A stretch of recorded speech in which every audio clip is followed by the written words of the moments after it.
So welcome everyone. I'm happy to introduce you to one of our new series of webinars. It's called ClimateBasics. These webinars are developed in collaboration with one of our Climate-KIC programs, ClimateLaunchpad, that is the largest green business competitions. And it's also developed in partnership with IRISH, which has been supporting Climate-KIC since 2019.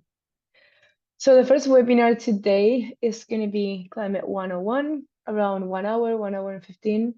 We'll be covering the fundamentals of the climate crisis, including the causes and impacts of climate change. And you will gain an understanding of the key concepts on the current state of the climate. And we'll be also discussing about the ways of measuring the impact of your startup. The second webinar we have is Adaptation 101. This Friday, 7th of June, we'll be exploring the basic principles of adaptation, highlighting the different approaches and also different case studies from startups that are working on this field. Then we'll have a more specific adaptation model, which is called Designing Adaptation and Resilience Business Models for Agriculture and Forestry, where two adaptation experts, Nick Brooks and Christine, will lead this session and on creating sustainable business models for agriculture and forestry in climate change. Then we'll have Diversity, Equity, and Inclusion with Thea Bohol on June 18th. Where we'll be discussing the critical importance of diversity, equity, and inclusion in climate-focused startups. So you'll have the different insights on the benefits of having a gender lens approach for your startup and how to apply in all these different strategies for your operations and strategies. And lastly, we'll have our last webinar on ocean literacy and sustainable blue economy. That will be diving a bit deeper into the concept of blue economy and the principles of ocean literacy. So the current trends and then what opportunities are there for innovation and also climate change impacts on the ocean. So that's an overview of all the different climate basic sessions. Feel free to invite anyone and any of your colleagues from your startups or anyone that you think they might be interested in this. So now we're gonna start with Climate 101. So we can, I don't know if the slides are going to be shared afterwards if anyone asks for them. But always please mention that this is created by Climate-KIC. And I forgot to introduce myself. My name is Inés Mas de la Peña. I'm based in Barcelona. I'm part of the Entrepreneurship Solutions and Ventures team.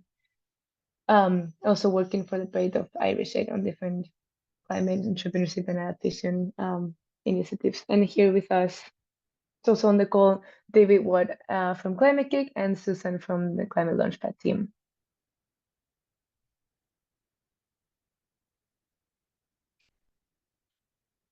So the agenda today will be around 120 minutes. I'm sure it will be a bit less, but first starting with the basics of climate change, then why should we care about climate change, and then how we can measure our impact. And you can type your questions in the chat and we'll address all of those at the end of the session.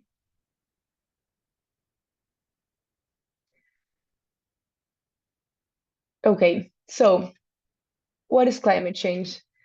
Climate change refers to long-term shifts in weather patterns and average temperatures on Earth. Although it is a natural phenomenon that has happened throughout all history of our planet, the current trends have been proven to be caused by human activity, especially the emissions of greenhouse gases, which are mainly CO2, but it's also composed by other gases. I just have the chat here. Okay. By other gases such as methane, which is a bit stronger than CO2, but has a shorter life, and then also nitrous oxide. All of these gases, they come from the burning of fossil fuels, deforestation, industrial processes, and agricultural practices. So how does this happen? Wait, I can't find my slides. 1 second. There we go. So how does this happen? What is the greenhouse effect that is so popular? So as you can see in the slide, on one hand, greenhouse gases are mainly caused by CFCs, refrigerations, sprays by emissions of cars from methane, agricultural processes, and industrial processes. So these greenhouse gases, they absorb and emit radiation at specific wavelengths within the spectrum of the terrestrial radiation emitted by the Earth's surface. I'll explain a bit better what this means. So this means that the heat that reaches the Earth's surface is trapped within the atmosphere and cannot really escape. So when these gases are trapped and they can't escape, it contributes to the Earth becoming warmer. So this is leading to an increase in global temperatures and subsequent changes in weather patterns. This is what is caused, the greenhouse effect. So once that the heat reaches the Earth's surface, it's trapped instead of going back to space.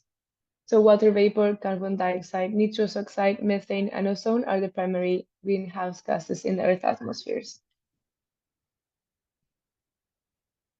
For millions of years, as you can see in this graph, the rate of carbon dioxide has always been fluctuating, but it has never exceeded the 300 parts per million, which is the concentration of the carbon dioxide in the atmosphere. This is what we refer to when we're measuring the concentration of CO2 in the atmosphere. We call it parts per million. But since the start of the 20th century, we can see an exponential increase in the CO2 in the atmosphere. And this is mostly, well, caused by human activities. But before this next section, let's see what you think. Which sector do you think that contributes the most to climate change? If you can write down in the chat quickly, what do you think is the biggest cause of the increase of emissions in the atmosphere?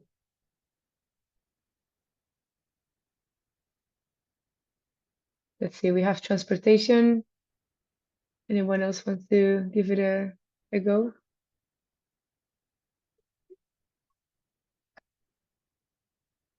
Fossil fuels.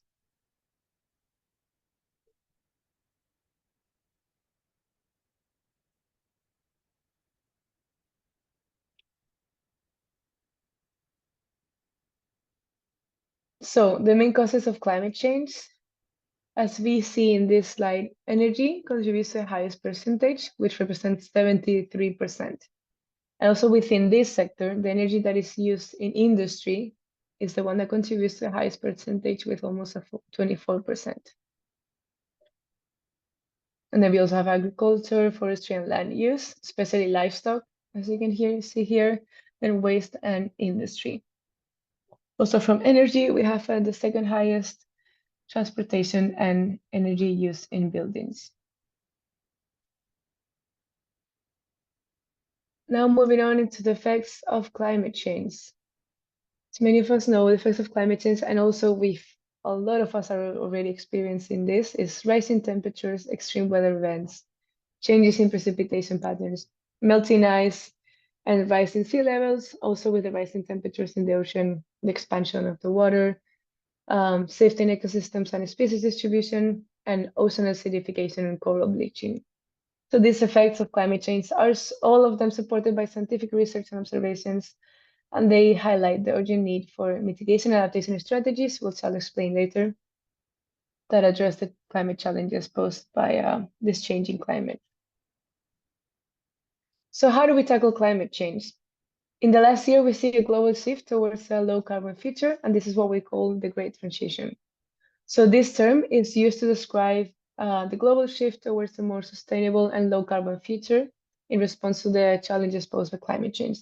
It includes various aspects such as transitioning to clean energy sources, reducing greenhouse gas emissions, promoting sustainable development, and also adapting to the impacts of climate change.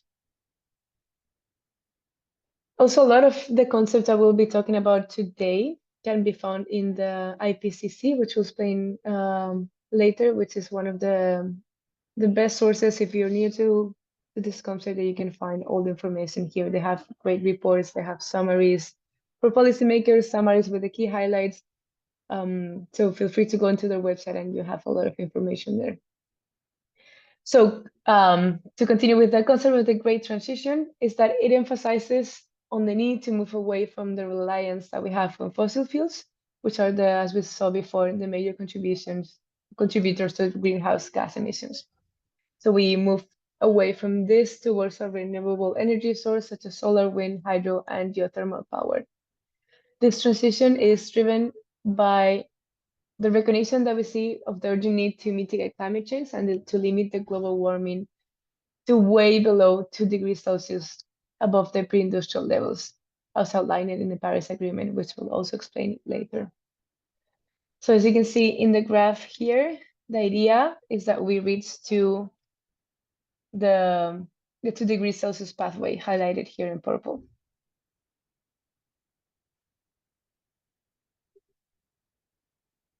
So we have also many international agreements that are the results of this much needed change. Some of the most known are the United Nations summits where climate change is discussed and measured, which are called Conference of Parties, but commonly known as COPs.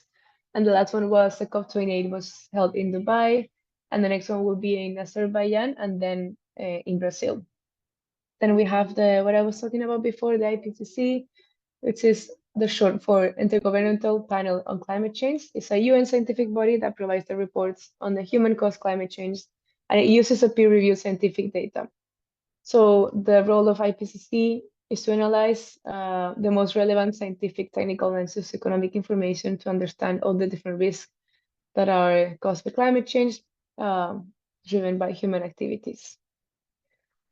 So these are what I was saying before, the climate change, the best reports are published by the IPCC, and you can easily check their website, and they do really good summarized versions and highlights and summaries for policymakers, but also really 600 extensive technical reports. And now talking about the international climate agreements, it includes, for example, we have the United Nations Framework Convention on Climate Change, we have the Kyoto Protocol, we have the Copenhagen Accord that it was agreed in COP15. We have the Doha Climate Gateway in COP18, the Paris Agreement, and then the Glasgow Climate Pact that was agreed in COP26. So a bit more on the Paris Agreement is the legally binding agreement that required countries to submit the country level emissions reduction targets. So this agreement, they push for climate finance. So following the resolution of the Paris Agreement, countries had to present their ambition to reduce the greenhouse gases emissions, so to introduce the different targets during the COP26. And even some countries committed to stopping deforestation. A bit of the timeline of all the different climate change agreements. So starting back in 1972, we have the establishment of the United Nations Environment Program, UNEP, which became the global environmental program, encouraging the different countries to develop environmental policies. Then we had in 1979, we have the First World Conference on Climate. 87, we had the definition of the term sustainability in the United Nations Brundtland Commission, which was further defined as meeting the needs of the present without compromising the ability of future generations to meet their own needs. So we're talking about how we can, yes, still be using all the different resources without compromising, without exhausting these resources for our future generations, that they can also enjoy and meet their needs as we have. And then in 1988, the IPCC was established by UNEP and the World Meteorological Organization. So they were providing the scientific view of the current stage of knowledge on climate change and the different potential impacts on the environment and in society and the economy. Then we had in 1992, yes, 1992 we have the first international agreement tackling climate change, the UN Triple FCCC, which was signed in Rio de Janeiro in Brazil.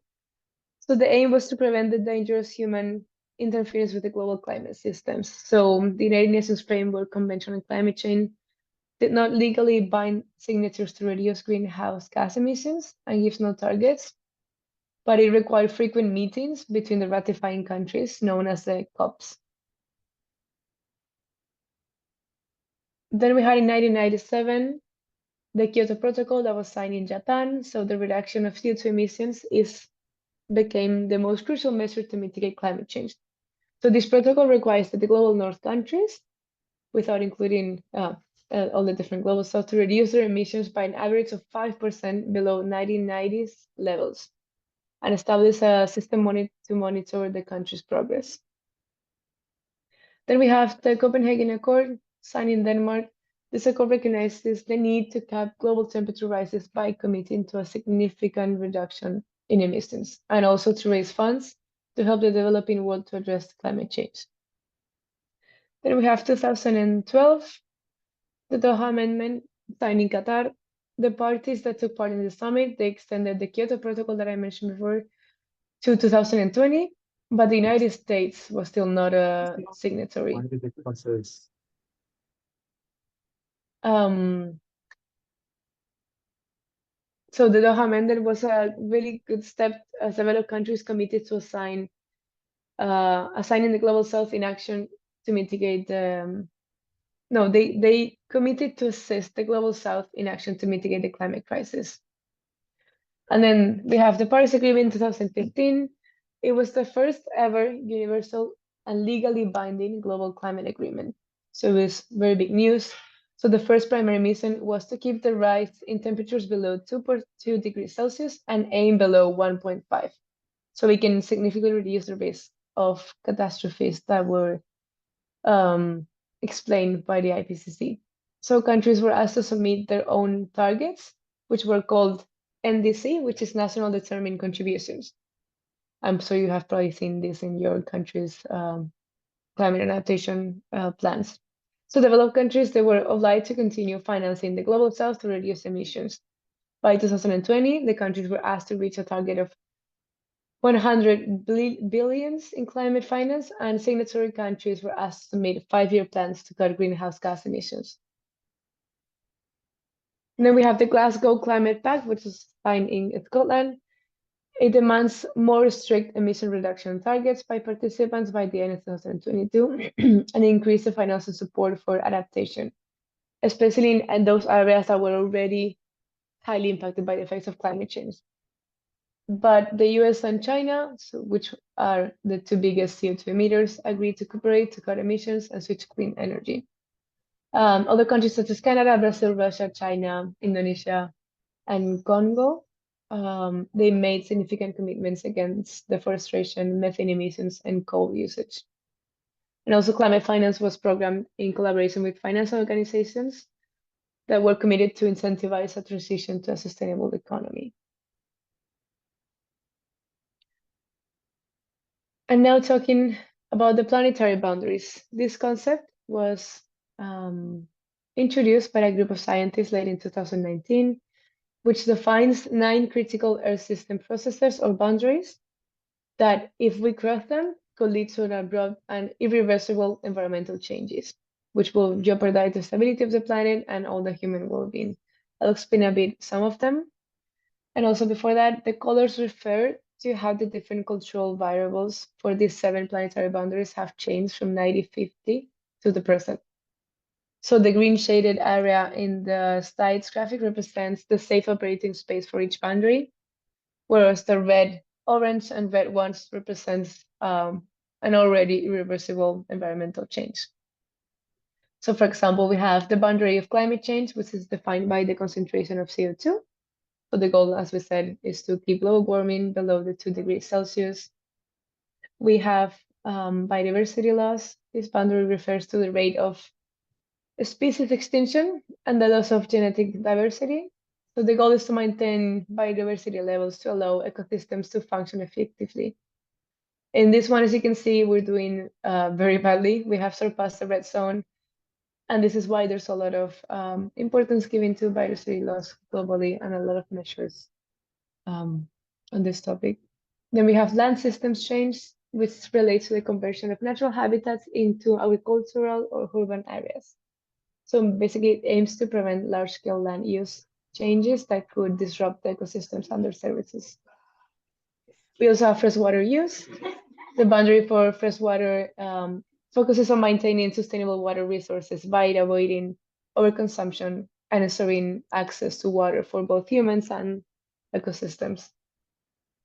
We also have the nitrogen and phosphorus cycles. It refers to the concern of excessive release of nitrogen and phosphorus into the environment, especially due to agricultural inputs like fertilizers, which can lead to water pollution and also harmful algal blooms.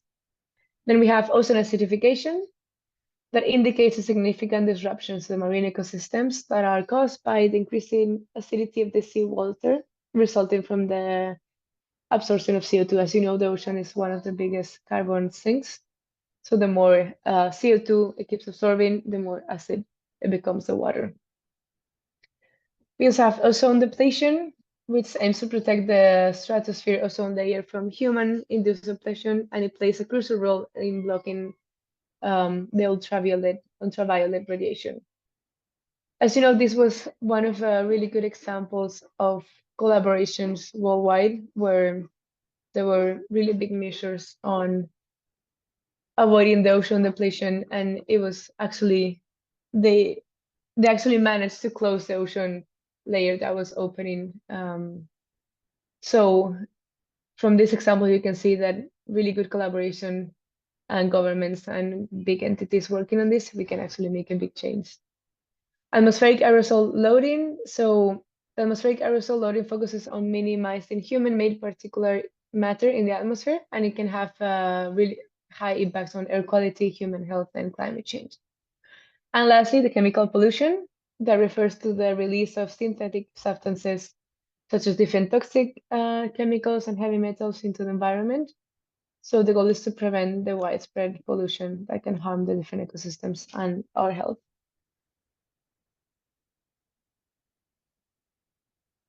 So now we have a short exercise. So we're gonna ask you to take a short online quiz that you can see your different carbon impact, and we maybe can discuss the findings together. You can use this UN carbon footprint calculator. I'll copy the link in a second.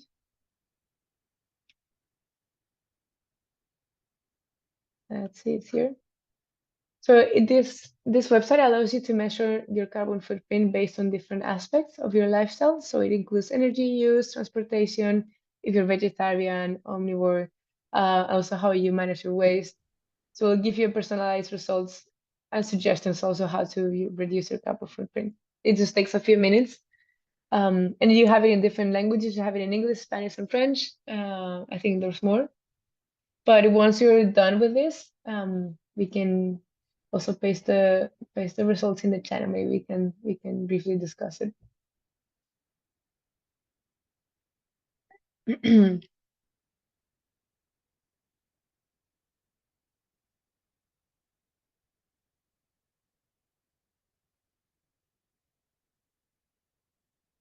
So we'll give 5 minutes to do this, and then we can go over the results.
Let me know if you find this useful or not, if you're doing it or not. Um, But if not, also feel free to take it any other time.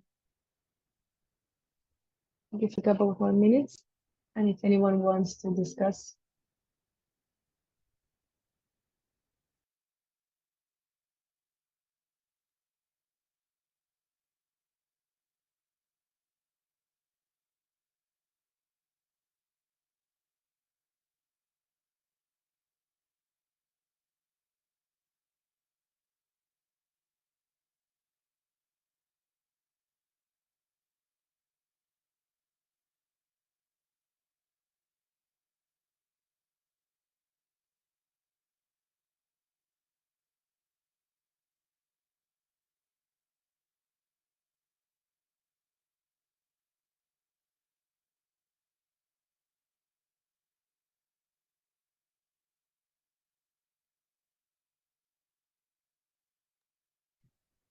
We see that Susan has 10.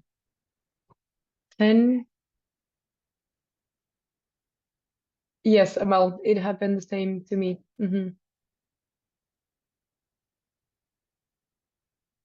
Yeah, as you can see, the transportation, especially flying, is one of the highest contributors to our personal footprint. We have a med with 24 tons of CO2.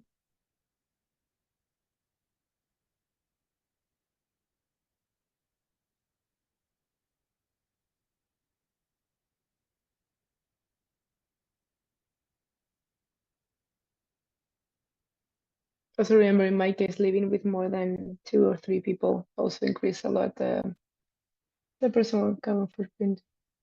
We have 7.45.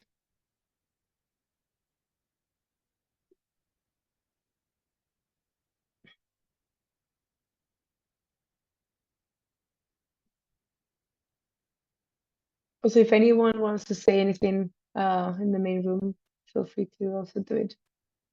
We have 16 tons here.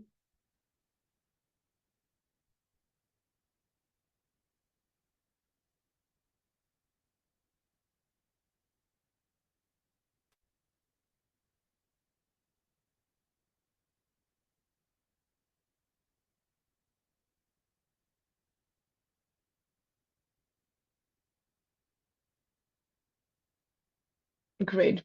Thanks everyone for, I think it's a useful tool to also have an idea of how, I don't know, how your lifestyle impacts and influences on your carbon footprint. So it's good to have an overview of what are those things, especially flying.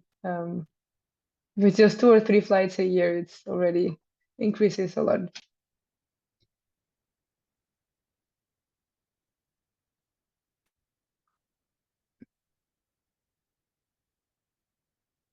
Ah, sorry.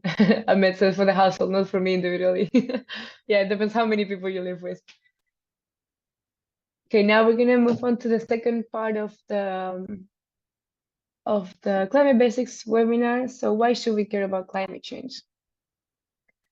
So, I keep losing my slides. Here we go.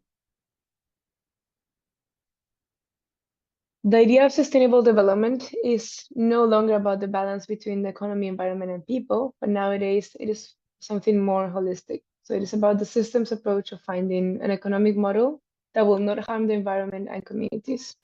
So the idea is that we want to try to place the economy within the communities and people, and also the outer self of the environment.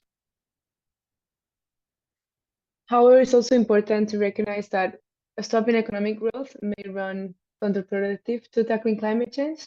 So this is evidenced by recessions in the past, slowing or even derailing efforts to adopt linear production methods. So the nation of sustainable growth is consistent with modeling by the IPCC, which shows global GDP will continue to grow in pathways that are likely to limit average global warming to 2 degrees Celsius or less above pre-industrial temperatures. So different examples on how to move forward. So if you want to, 1 second. If you want to switch from fossil fuel based to low carbon energy sources, the idea is that you want to help sustain the same or even higher levels of production while reducing emissions. So this enables the decoupling of growth from emissions.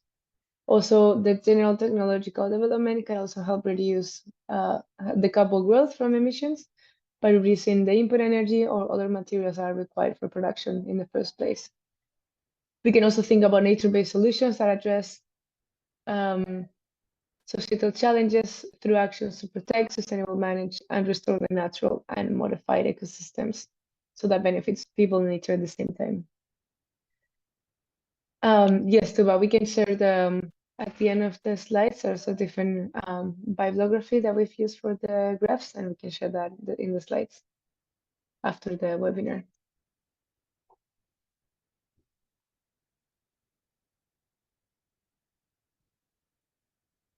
So the climate innovation categories. There are two categories to tackle climate change, and startups can have innovations that contribute positively to climate change in different ways. As you all know, Climate-KIC is mostly working in this case, we're mostly working with entrepreneurs. So all of these slides are oriented towards yes, entrepreneurs and startups that are working on climate change that they want to start working on this. So firstly, we have mitigation, which are innovations that directly prevent greenhouse gas emissions.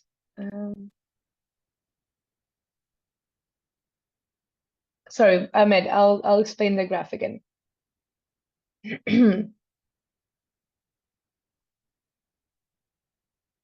So what we're saying here is that the idea that sustainable development is not, it used to be about the balance between economy, environment, and people. But with this graph, what we see is that economy is placed inside community and inside environment. So right now the importance is more given to the environment rather than everyone, like all of these three areas at the same level or the same percentage.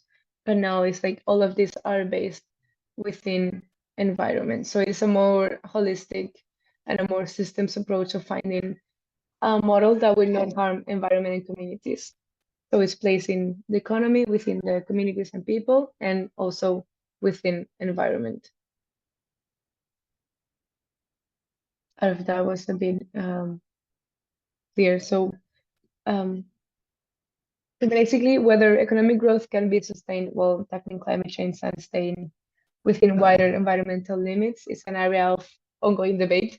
So I understand this was a bit challenging. So there's different perspectives that range from a view that economic growth is not bound by environmental limitations to one that suggests that sustained economic growth is simply not compatible with environmental limitations.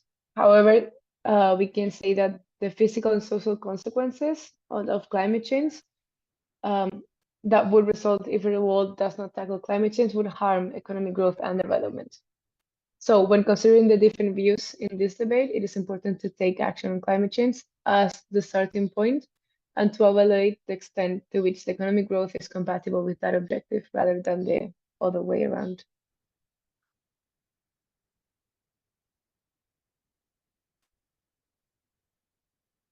So now talking about, yes, mitigation.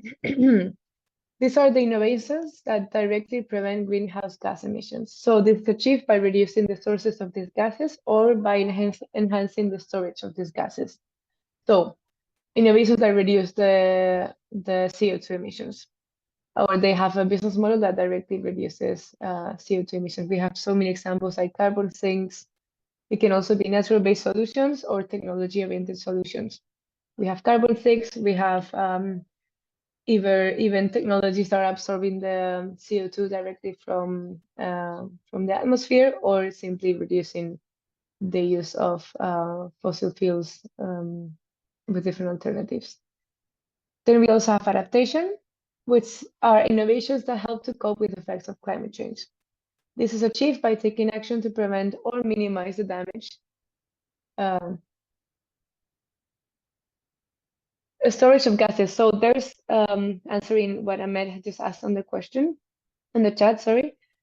There are solutions, well, innovations that are using technologies to store the gases. So there's even some startups that are working to absorb the CO2 from the atmosphere and putting it maybe back into solid state.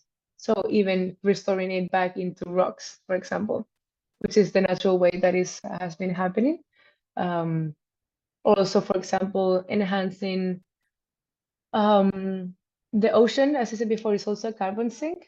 And if you enhance, how is it, the surface water, you can put some sort of nutrients that will also start absorbing CO2. So getting all the CO2 from the atmosphere and putting it back into maybe liquid state or solid state. I hope that was clear. For example, we have the permafrost, which is one of the frozen soil in some areas of the world that they are storing methane. But if we have a warming temperature and that permafrost melts, all the methane will be released into the atmosphere. So that's also another kind of so you understand the storage of gases in a natural way. And also if the permafrost melts, it's one of the tipping points. There are, I think there was 9 or 10 tipping points that, again, similar to planetary boundaries, once they happen, it's an irreversible change. And also methane has it's a shorter life, but it's more strong. It's a bit stronger than the CO2. I think that I hope that was a bit more clear. But also, if not, we can send you more examples of solutions that have been using in different carbon sinks, startups and ideas. So I was talking about adaptation. These are the actions that we prevent or minimize the damage that is caused by climate change. So innovations that allow adjusting to the current and future effects of climate change. Now we want to share one of our Climate-KIC alumni, which is called Bound for Blue. I'll share this this video. And also we can briefly explain before this, Climate-KIC has different programs. We have the Climathon, which is a sort of hackathon for startups working on climate. So it's a one weekend program where participants can come up with different climate ideas. Then we have the Climate Accelerator, which is a longer process, or like different months where we support the different entrepreneurs on climate change that have applied to this accelerator. And we also have the ClimateLaunchpad, which is the largest green business competition in the world. And this happens at national level, regional level, and then at world level. And then we have Bound for Blue, which is one of our alumni. Please let me know if you can hear the sound.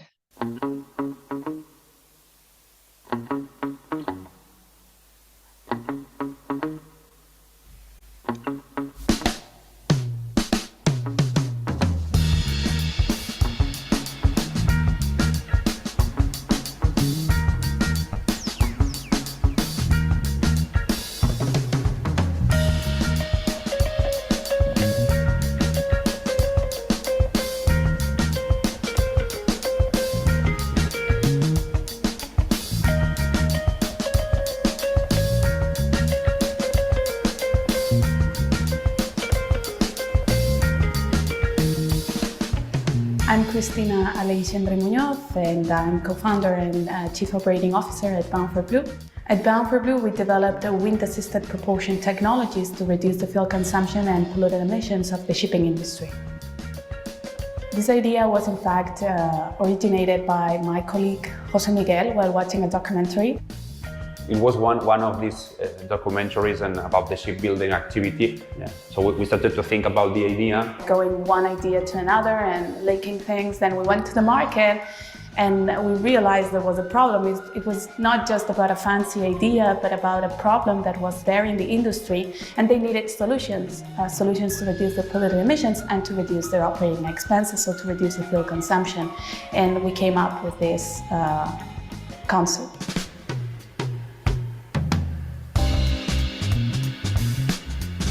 One of our struggles was building the company by itself. I mean, we're engineers, and in my case, I lacked knowledge on how to really create a business, scale it.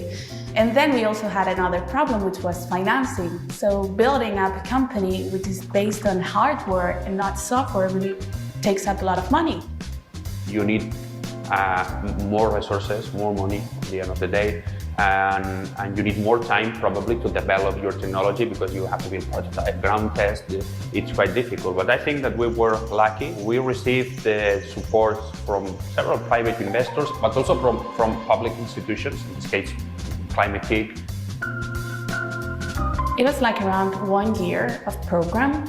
We were giving an advisor just for us. We had one-to-one meetings with him and we specified the challenges we had, and he even helped us to identify challenges which we were not seeing. We received a specific training. We were with other companies and we shared experiences, we shared challenges, solutions. Companies, when they grow, are facing the same problems. So being able to be in the same ecosystem with companies at the same stage and sharing these things and building your company together in the same sense with others really was very helpful. My name is David Ferrer Desclos. I'm co-founder and CTO, technical manager at Bound for Blue, what we call Wind Assisted Propulsion Systems, which is a very fancy name for saying sails. The basic idea is that you put a sail on a vessel, wind comes onto the sail, and this sail generates propulsion on the vessel. So all this extra propulsion that you're getting from the wind, you can remove it from the main engine and you're reducing fuel consumption and pollutant emissions. This is the e-sail, and it's based on the suction sail concept that in fact was invented by Jacques Cousteau together with Malavard and Bertrand Charrier. And in fact, Bertrand Charrier is one of our members in Bound for Blue, team members. You here have the twin of a 12-meter high unit that is installed on the fishing vessel on Valueiro Segundo. We've made incremental developments in the technology, and here what we are doing is testing it, so we're able to change things here and change it also on the other vessel at the same time. So what we do here at Bound for Blue in our facilities is build just the mechanisms and small scale, but models. So we don't build the big one, but we build model parts. So we're able to test concepts and ideas and improvements of the technology to later on really build it through our network of suppliers. When we started back in 2014, when you want to show your idea, your product to the industry, to the customers, etc., their feeling was like, great, your idea, that's a great idea, but it's never going to happen. Since then, 2014, 2015, since then to now, this mindset had changed a lot. Implementing wind propulsion on vessels and reducing by 30% emissions is really a huge step. Climate change has to go hand to hand with economic impact, so people are willing to pay for it. Especially now that more and more regulations about environmental issues are coming into this industry, and it's particularly important to evaluate the impact that we can generate, not only in terms of saving fuel, but also from the point of view of saving pollutant emissions. And being able to quantify how much and have a lifetime cycle assessment of our technology also together with Climate-KIC was really useful to market our technology. If I had to start again, I would have engaged earlier with Climate-KIC because they have much earlier programs for starting entrepreneurs, for idea phases, and we engaged at the latest stage of the company where there was nothing more for us when we ended that program. So if it's not in the climate part, then search for another acceleration program. Definitely, if you're really addressing climate change, Climate-KIC is the go-to-go program, yeah, for sure.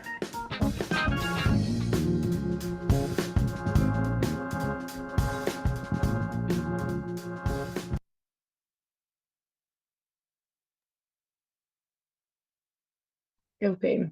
I hope that was a good example for you to understand how to, this was in this case a mitigation solution, where they're using a smart e-sail to avoid using the fuel in the vessels. Let's see. I don't know my slides. Can you see a full screen mode still? Okay.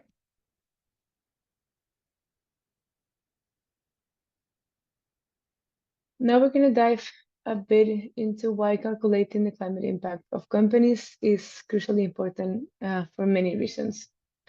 So we have accountability and transparency. So measuring and disclosing a company's climate impact provides transparency and accountability. It allows stakeholders, for example, investors in your startup, consumers, and regulators to assess the environmental performance of the different companies. This information enables informed decision-making, and encourages more responsible business practices. Then we have climate risk assessment. When we understand the climate impact of a company, we can assess the risks and vulnerabilities associated with climate change. This includes, for example, evaluating the exposure to physical risk, such as extreme weather events or rising sea levels, and transitioning risks, such as changing policy or technology. So by quantifying emissions and other climate-related metrics, companies can better understand their vulnerabilities and develop appropriate strategies for both adaptation and resilience. Then strategies for emissions reduction. So calculating the climate impact of companies, it helps us identify areas where the emissions occur and provide us with insights into the sources and sectors that contribute most to our carbon footprint, similarly to what we just did, the exercise we just did before. This information can help to design the different strategies for emissions reductions, and then also use them to set science-based targets and implement the mitigation measures, and also to prioritize and work on the different actions to achieve those measures. Regulatory compliance. Increasingly, governments around the world are implementing climate-related policies and regulations, and often a climate impact calculation is necessary to comply with these regulations and align with these new government policies. Lastly, we have reputation and branding. So taking climate action and disclosing what we said, being transparent and accountability with climate impact, it enhances your company's reputation and brand value. So consumers are increasingly interested in supporting more environmental responsible businesses and those that are climate committed. And the consumers are also having a bigger commitment to reducing climate impact. So this can build trust and loyalty amongst your potential customer base.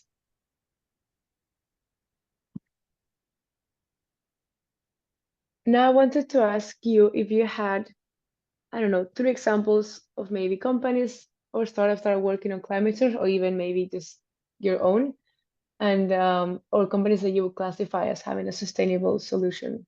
Just feel free to type them on the chat, or maybe just raise your hand and give an example, or if you want to explain something that you're working on.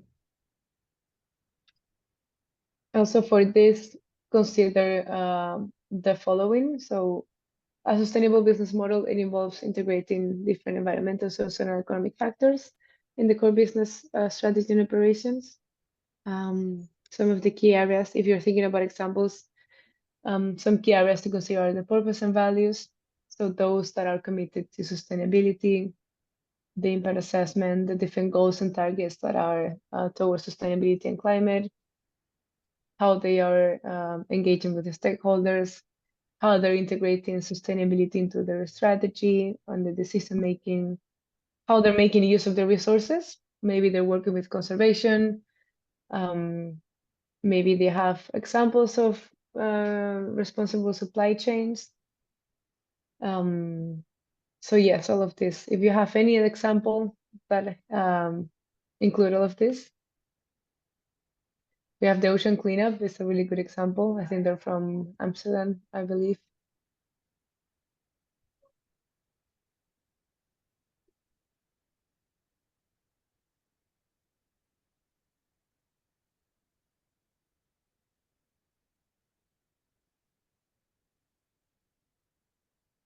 And I meant it's mentioning of putting all polluting cars that are still working in the global south.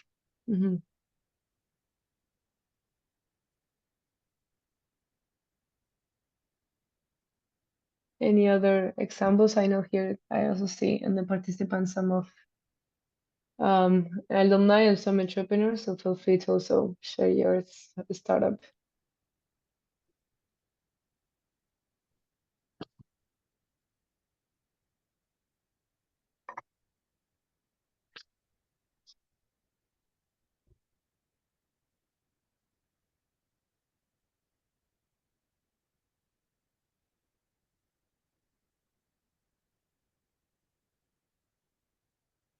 And it can be the most simplest idea to a very high technology oriented one, nature-based solutions.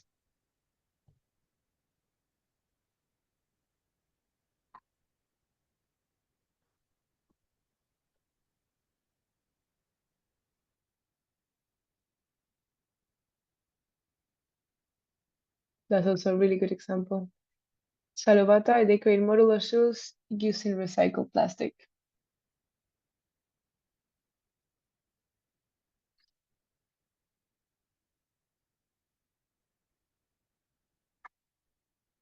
Transition to green hydrogen as a resource of energy.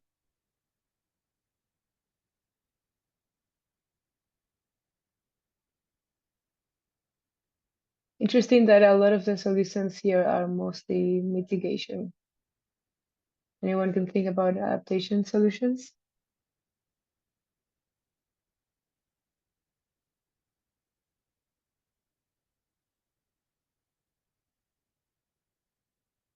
For example, adaptation can be improving some of the seeds and crops to be adapted to higher temperatures. So it's easier in different countries. They're usually mitigation a lot of the times, but I also, for example, replanting of mangroves in areas that there used to be mangroves, but now they removed them. They can also be adaptation because they help to mitigate sea level rise, the extreme weather events with the storms.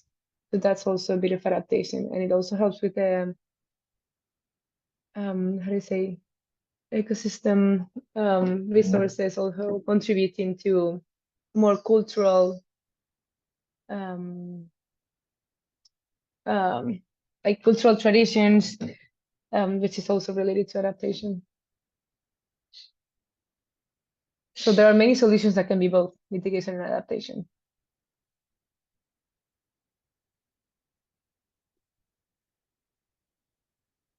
We also have, I don't know, replanting of coral reefs.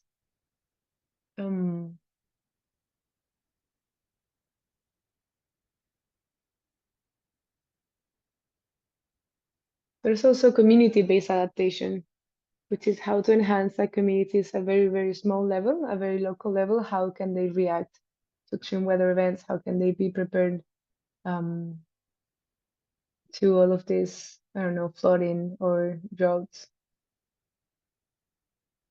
And also, for example, in mitigation, we see this Liquid 3 uses algae tanks to purify air in urban areas. That's really cool.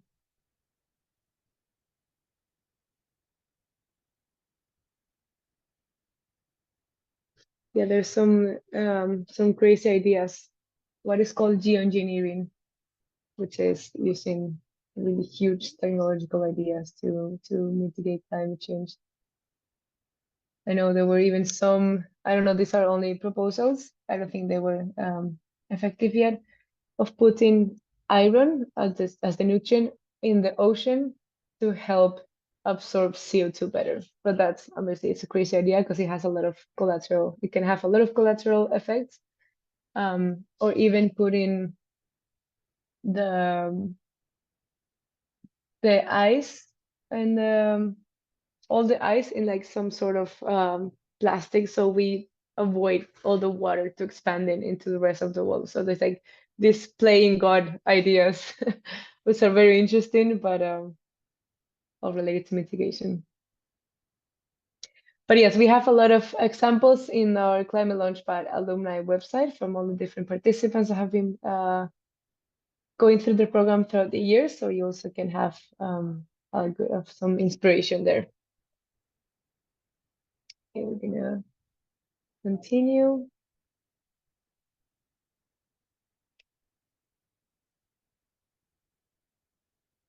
Now I'm going to do a short introduction to donut economics. So it's about sustainable business models. This framework was developed by Kate Raworth. It is a framework that offers a perspective on social foundations and ecological boundaries at the same time. So it shows that there is an interdependency between these preconditions of life. So when you're doing business in a specific sector, the donut gives you the possibility to check on the left and on the right, making sure that you're respecting both ecological and economical sides. And that way you can check any preconditions, if any precondition is affected by your business. So imagine you're on you're pushing your startup forward and you have a target you want to reach. Your path is rather small and twisted on both the right and the left. It's difficult ground. So when you lose your way, you're touching ground, something that you don't want, because it means that you're touching the foundation of nature, society, and the planet. And on the left-hand side of your pathway are the social foundations. And then on the right hand is the planetary boundaries or ecological ceiling. So touching ground on the left side means that you're threatening the social aspects such as housing, education, and food.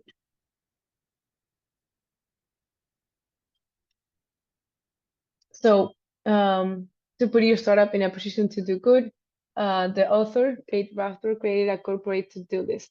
So we have, for example, I hope this explains a bit better the concept. Do nothing means that you do business in a traditional sense. So you do business just for your business sakes and you don't change anything in your management, even if it comes at an expense of many. Then do what pays. This means that you're doing good, but only when you get a profit in return. Do your fair share. This means that you accept that there is a task to fulfill, like emitting less CO2, and whether you get a profit out of it or not, you're reducing your emissions. Do no harm, for example, being a carbon neutral by a particular point in time. So you set your own startup timeline to be carbon neutral. Then we have be generous and regenerative. To do business towards the donut, that means doing business on a social foundation and within the planetary boundaries that we saw earlier. The social foundation ensures that no one is left falling short on life's essentials, and the ecological ceiling ensures that humanity does not overshoot the planetary boundaries.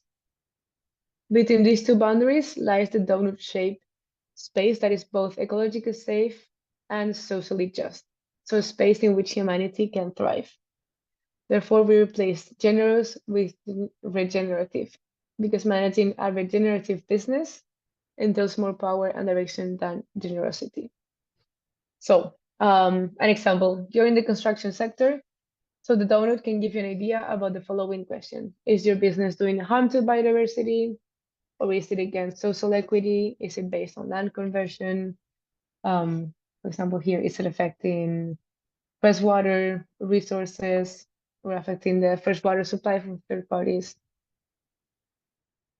I hope that was a bit clear. So as you can see here in the green, it would be what we were saying, the be generous and regenerative, having your business inside this green space. Also, it's a really good book that explains it really well. And now we're gonna go into our last section. I think it will be yes, around 15 minutes. So how can we measure our impact?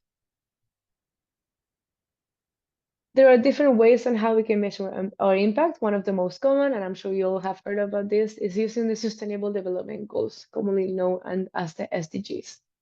These are a collective of 17 interlinked objectives, focusing on a range of areas of development from poverty to health, education, inequality, economic growth, and climate change. So if you go into the website of SDGs, you can see that each goal has specific targets subdivided by different indicators. That also, this is really helpful for a startup to measure the progress against each of those indicators and targets. So in total, there's around 193 states that have agreed on a global action to solve socio-economical, political, and environmental challenges. So this also breaks from traditional logic of recipes from the north to the south, allowing for new governance and collaboration amongst the different states to achieve all of these 17 common goals. So as you can see here, the title, the UN Global Compact asks companies to first do business responsibly and secondly, to pursue opportunities to help solve societal challenges through business innovation and collaborations. So for those companies and startups that want to align with the SDGs, the first step is often incorporating the 10 principles of the UN Global Compact into the strategies of and operations of your startup. And also understanding that any good practice in one area does not make up for doing harm in another.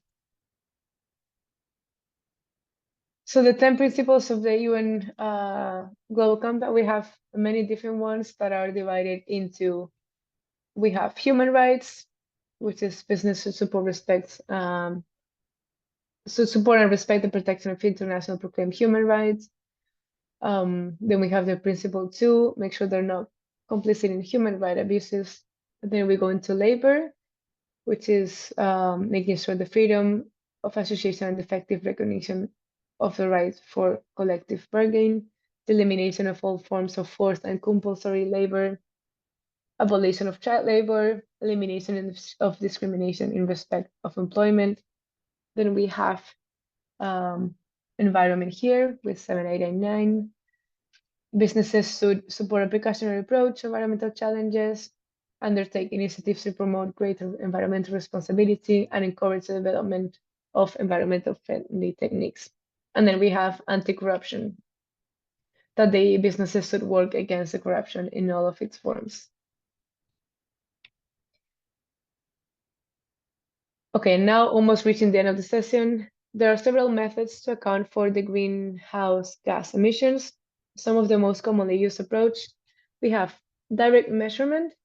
This method involves measuring actual emissions from specific sources, such as industrial facilities, power plants, or vehicles. It often involves using instruments and technologies to directly measure the quantity of emissions released into the atmosphere. We have carbon footprinting, which is a method used to calculate the total greenhouse gas emissions associated with an individual, organization, or product or service. So this involves assessing the emissions from various activities, such as energy use, transportation, and waste generation, and supply chains. And within this one, we have the most known life cycle assessment. So this evaluates the environmental impact of a product or system throughout its entire life cycle. So this includes from the raw material extraction, production, use, and disposal, the entire life of this product. So it considers both direct and indirect emissions associated with each stage. So it allows for a comprehensive assessment of the CO2 emissions. We also have emissions trading. These systems, they allow organizations to buy and sell the emissions allowances. So you set a cap on total emissions, and by issuing allowances that represent their right to emit a certain amount. So these systems, they provide a market-based mechanism to account for and manage the greenhouse gas emissions. It's important to note that there are different methods, and these methods may be more sustainable for specific purposes or sectors. So the choice of method depends on the data, resources, and the desired level of accuracy and comprehensiveness that is required for the accounting. We also have the national emissions inventories. The countries develop inventories to estimate their total greenhouse gas emissions. So these inventories, they include emissions from various sectors, such as energy, industry, agriculture, and waste. They are typically based on a combination of activity, such as energy consumption and emission factors. So a Climate-KIC, performing a climate impact assessment, it allows early stage innovators, as some of you, to calculate and gain the views of the emissions reductions potential in a simple and more interactive manner. So here at Climate-KIC, we follow a streamlined life cycle assessment with a comparative approach. So basically, this allows startups to calculate the emissions reductions achieved by your innovation compared to a conventional product or service. So this strategy is especially practical for startups that seek a quicker, more efficient way to measure and communicate the environmental performance. So your innovation compared to a conventional product. It usually measures the projected avoided tons or kilograms of CO2. For this to work, the startup must have information about the materials and services they require to offer the innovation to the target market. So this method is composed of 3 main steps. We have first the climate impact pre-assessment, which is a set of predetermined questions to describe the potential climate impact. an early self-assessment for ventures applying to the program. So it's a quick assessment so the startups can know where they stand or how much avoided emissions they have. And then they go through a more in-depth impact assessments. So that will be a second step. Here we support ventures to understand the basic concepts of avoided emissions following the life cycle assessment approach. So basically how to make proper projections of the climate impact, to make proper projections of the potential of the climate impact of your innovation and work on the different pathways so you can have a positive climate impact.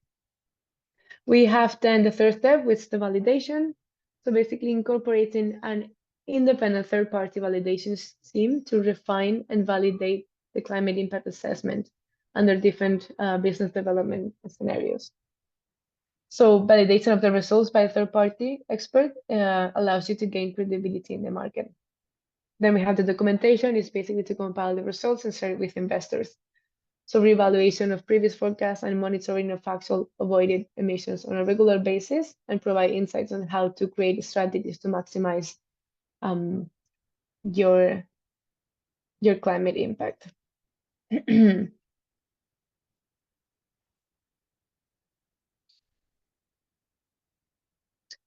So then we have also some indicators.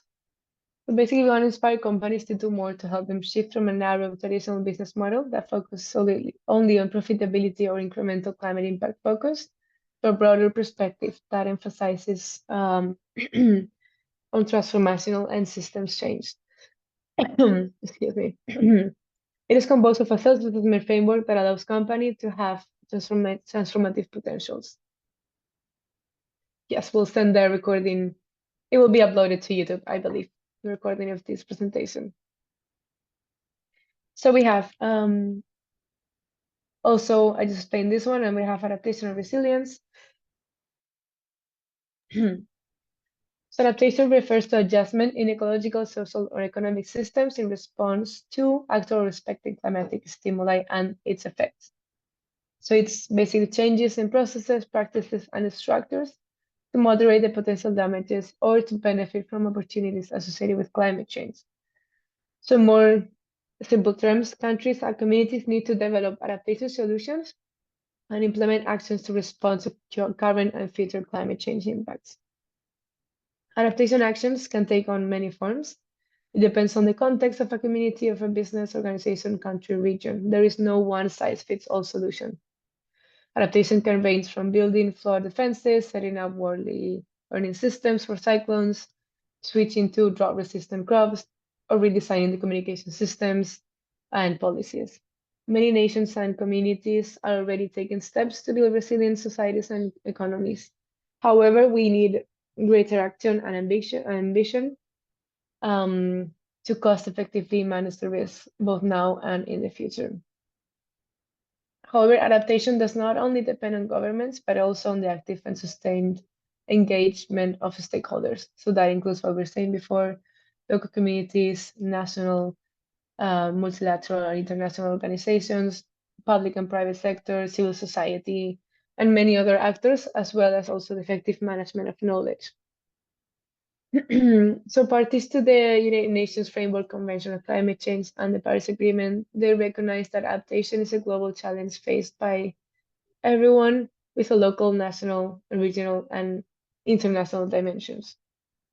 So adaptation is a key component of the long-term global response to climate change to protect people and ecosystems. The different parties, they acknowledge that adaptation actions should follow a country-driven, gender-responsive, participatory, and fully transparent approach, always considering the vulnerable groups, communities, and ecosystems. And adaptation should always be based and guided by the best science reports and traditional knowledge of indigenous communities and local knowledge systems. As I said before, all of this information, if you're new to this, you can find in the IPCC website. And also I know at our Climate-KIC website, we have a lot of information too. And lastly, we have gender. The world needs to invest in women climate entrepreneurs. The women are more affected by climate change than men, yet, it's an entrepreneurship is still dominated by men. Of those displaced by climate change, 80% are women. At the same time, women entrepreneurs are more likely than their male counterparts to innovate to address social needs. The gender imbalance in venture capital paints a whole other side of the problem. For example, in 2021, only 7% of funding raised in Africa went to women CEOs. In the same year, despite a record amount of capital invested in Europe, women founders still receive less than 1% of the total funding. So basically, society needs to wake up. The studies show that gender diversity in startups has proven to increase financial performance. At ClimateKIC, we have developed a practical tool that helps programs supporting climate entrepreneurs to get started. It's called the Weekly Equally Handbook, which is a smart toolkit, a gender smart toolkit that helps accelerators, incubators, and now we're developing a second edition focused on startups to apply a gender lens to the programs and also to help them make more impactful changes. So with this last topic about the different indicators, it's the end of the session. I know I went over a bit of time. I hope it wasn't too long.